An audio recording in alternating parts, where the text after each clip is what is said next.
Welcome to Abi TV. SLBC సొరంగం దగ్గర rescue operation 10వ రోజుకి చేరింది. కార్మికుల వెలికితీత ఇంకా ఎదురుచూపుగానే మిగిలిపోతుంది. ఎందుకంటే అక్కడ జరుగుతున్నటువంటి రెస్క్యూ ఆపరేషన్లో అడుగు అడుగున ఆటంకాలే ఎదురవుతున్నాయి. అక్కడ దృశ్యాలు ఒకసారి చూస్తే చాలా భయంకరంగా ఉన్నాయి. అంటే పూర్తి స్థాయిలో టన్నెల్లో మట్టి కూరుకుపోవడం, ఆ మట్టిలో నుంచి వాటర్ రావడం, అది కాకుండా మళ్ళీ టన్నెల్ పైనుంచి ఊటలాగా నీరు కిందికి దుంకడం, ఈ రకంగా పూర్తి స్థాయిలో అక్కడ రెస్క్యూ బృందాలకు ఆటంకంగా మారింది. 12 బృందాలు రెస్క్యూ బృందాలు నిరాటకంగా, అంటే పగలు రాత్రి తేడా లేకుండా కష్టపడుతున్నప్పటికీ ఎక్కడ పురోగతి కనిపించట్లేదు. వాస్తవంగా కూడా టన్నెల్లో చిక్కుకున్నటువంటి వాళ్ళ యొక్క గుర్తింపు జరిగినప్పటికీ అక్కడ తవ్వకాలు చేపట్టిండ్రు, కానీ అక్కడ ఎలాంటి మృతదేహాలు లేరు. ఏదైతే జీపీఆర్ ఆక్వాయి పరికరాలతో అక్కడ మృతదేహాలు ఉన్నాయని గుర్తించారు. అందులో భాగంగానే అక్కడ డ్రిల్లింగ్ మిషన్ పెట్టి తవ్వకాలు చేపట్టినా కూడా దాదాపు 7 మీటర్ల లోతు తవ్వినా కూడా ఎలాంటి మృతదేహాలు లభ్యం కాలేదు. కానీ అక్కడ పైపులు, మెత్తటి పైపులు బయటపడ్డట్లు కనిపిస్తుంది. అంటే పూర్తి స్థాయిలో అక్కడ టీఎంపీ మిషన్ శకలాలను కానీ బురదను కానీ ఎప్పటికప్పుడు బయటికి తరలిస్తున్నప్పటికీ ఏదో రకంగా, అంటే పైనుంచి వస్తున్న నీటి వల్ల అక్కడ గుంతలుగా ఏర్పడడం, మట్టి రైల్వే ట్రాక్ ఉంటుంది కదా, ఆ ట్రాక్ దెబ్బతినడం వల్ల తీవ్ర జాప్యం జరుగుతుంది. టీఎంపీ అంటే టన్నెల్ బోరింగ్ మిషన్ యొక్క శకలాలను కట్ చేసినప్పటికీ, బురదను బయటికి పంపిస్తున్నప్పటికీ ఎక్కడ ఒక పురోగతి అనేది లభించట్లేదు. వాస్తవంగా కూడా 13.85 కిలోమీటర్ల దగ్గర ఆ తవ్వకాలు చేపట్టిండ్రు, కానీ అక్కడ కూడా లభ్యం కాలేదు. అంటే ఇంకా ముందుకు ఉన్నట్లు వాళ్ళు అంచనా వేస్తున్నారు అధికారులు. అయితే ముందుకు వెళ్ళి తవ్వితే టన్నెల్ పూర్తి స్థాయిలో, అంటే ఏదైతే ఎండ్ పాయింట్ ఉంటుందో, టీఎంపీ మిషన్ దగ్గర ఎండ్ పాయింట్ ఉంటుందో అక్కడ తవ్వకాలు ఇట్లా చేపడితే మళ్ళీ పెద్ద ప్రమాదం జరిగే అవకాశం ఉందని అధికారులు నిన్న ఏదైతే సీఎం రేవంత్ రెడ్డి సందర్శనకు వెళ్ళిండు కదా, సీఎం రేవంత్ రెడ్డికి వాళ్ళు చెప్పినట్టు మనకు తెలుస్తుంది. రేవంత్ రెడ్డి కూడా ఇదే అంశంపై అక్కడ పరిశీలన చేసి తీవ్ర బాధ కూడా వ్యక్తం చేసిన పరిస్థితి కనిపిస్తుంది. కేసీఆర్ ఏడున్నాడు? ప్రధాన ప్రతిపక్ష నాయకుడు ప్రభుత్వాన్ని నిలదీయాలి కదా.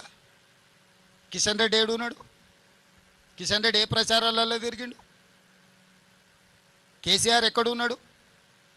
నేను నా మంత్రులను అందరినీ, ఒక్క మంత్రిని కాదు, మా ఉప ముఖ్యమంత్రిని, సాగునీటి పారుదల శాఖ మంత్రిని, మా ఎక్సైజ్ అందరు మంత్రులను, మా వ్యవస్థ మొత్తం ఇక్కడనే ఉంది. నేను యాజ్ ఏ టీమ్ లీడర్ అక్కడి నుంచి మినిట్ టు మినిట్ పరిశీలించుకుంటూ మా టీంకి అందరికీ నేను సూచనలు చేస్తున్నా. గతంలో జరిగిన పనులల్లో ఎక్కడైనా వాళ్ళు ఇట్లాంటి ప్రయత్నం చేసిండ్రా? నన్ను అడుగుతురు కదా ఎన్నికల ప్రచారంలో. హరీష్ రావు గారు దుబాయ్లో పోయి దావతులు చేసుకోలే. హరీష్ ఏడున్నర ప్రమాదం జరిగినప్పుడు సోయి తప్పి మాట్లాడితే ఎట్లా? నేను విమర్శించదలుచుకోలేదు, నేను అట్లాంటి మాటలు మాట్లాడదలుచుకోలేదు. నా పాయింట్ సింపుల్.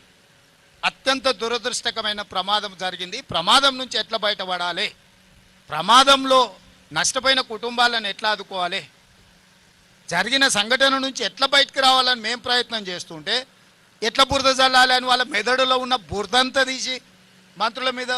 ఉత్తమ్ కుమార్ రెడ్డి గారు నాకంటే ఎక్స్పర్ట్. వాళ్ళు దేశం కోసం సైన్యంలో పనిచేసిన వాళ్ళు, సైన్యంలో పనిచేసిన అనుభవాన్ని మొత్తం ఉపయోగించి ఈరోజు ఈ సమస్యని అడ్రస్ చేసిన. నేను వచ్చుంటే కూడా ఈ స్థాయిలో ఇన్ని ఏజెన్సీలను నేను పూల్ చేయలేకపోతుంటే, ఇన్ని ఏజెన్సీలను పిలవాలన్న ఆలోచన కూడా నాకు రాకపోతుండే. ఉత్తమ్ కుమార్ రెడ్డి గారికి ఉన్న ఆర్మీలో ఏదైతే అనుభవం ఉందో, ఒక సైనికుడిగా పనిచేసిన ఉత్తమ్ కుమార్ రెడ్డికి ఇట్లాంటి క్రైసిస్ని ఎట్లా అడ్రస్ చేయాలనో హీఈస్ ఎక్స్పర్ట్ ఆన్ దట్. ఆయన ఇక్కడ కూర్చొని సైట్లో కూర్చొని మానిటరింగ్ చేస్తే అసలు అర్థం పర్థం లేకుండా మరీ ఇంత దిగజారి మాట్లాడుతున్నారు. ఎందుకు ఇట్లా తయారయ్యారు? అధికారం కోల్పోయినారు సరే, కానీ మైండ్ కూడా కోల్పోయారా? అంటే పూర్తి స్థాయిలో రెస్క్యూ బృందం చెప్తున్నది ఏంటంటే, ఆ యొక్క ఆపరేషన్ సక్సెస్ కావాలంటే కన్వేయర్ బెల్టు ఎప్పుడైతే పునరుద్ధరణ జరుగుతుందో వ్యర్థాలను, టీఎంపీ వ్యర్థాలను, బురదను, ఆ వ్యర్థాలను ఆ కన్వేయర్ బెల్ట్ ద్వారా బయటికి పంపిస్తే అప్పుడు ఈజీగా ఆపరేషన్ సక్సెస్ అయ్యే అవకాశం ఉంది. కానీ ఈ లోకో ట్రైన్ ద్వారా మాత్రం సాధ్యం అవుతలేదని సీఎం రేవంత్ రెడ్డి కూడా చెప్పిన పరిస్థితి కనిపిస్తుంది. ఓ రకంగా మేము సాహసం చేసి లోపలికి పోయినా సరే, ఏదైతే ఎండు పాయింట్ దగ్గరికి టీఎంపీ మిషన్ ఎండు పాయింట్ దగ్గరికి వెళ్ళినా సరే మేము కూడా ప్రమాదంలో చిక్కుకునే ప్రమాదం ఉందని రేవంత్ రెడ్డికి చెప్పారు. అంటే వాస్తవంగా కూడా నీటి ఊటలు, అంటే కృష్ణానదికి దాదాపు ఒక 200 మీటర్ల కిందికి ఈ యొక్క టన్నెల్ నిర్మాణం జరుగుతుంది కాబట్టి నీటి ఊటలు పూర్తి స్థాయిలో ఎప్పటికప్పుడు మన కొండల ప్రాంతం నుంచి ఏదైతే నీటి వరద కిందికి వస్తుంటుందో అదే రకంగా వస్తుంది. కాబట్టి తీవ్ర జాప్యం జరుగుతుంది. ఇదే అంశాన్ని సీఎం రేవంత్ రెడ్డి కూడా అక్కడ పరిశీలించి ప్రెస్ మీట్ కూడా పెట్టి కొన్ని వ్యాఖ్యలు కూడా చేసిండు. అయితే సీఎం రేవంత్ రెడ్డి కూడా చెప్తున్నది ఏంటంటే, ఒకవేళ రెస్క్యూ బృందానికి ఏమైనా రిస్క్ జరిగితే అది కూడా ప్రమాదం కాబట్టి రోబోలను పంపించే ప్రయత్నం కూడా మేము చేసే ఆలోచన చేస్తున్నాం. జాతీయం అంతర్జాతీయ నుంచి కూడా ప్రముఖులను రప్పిస్తున్నాం.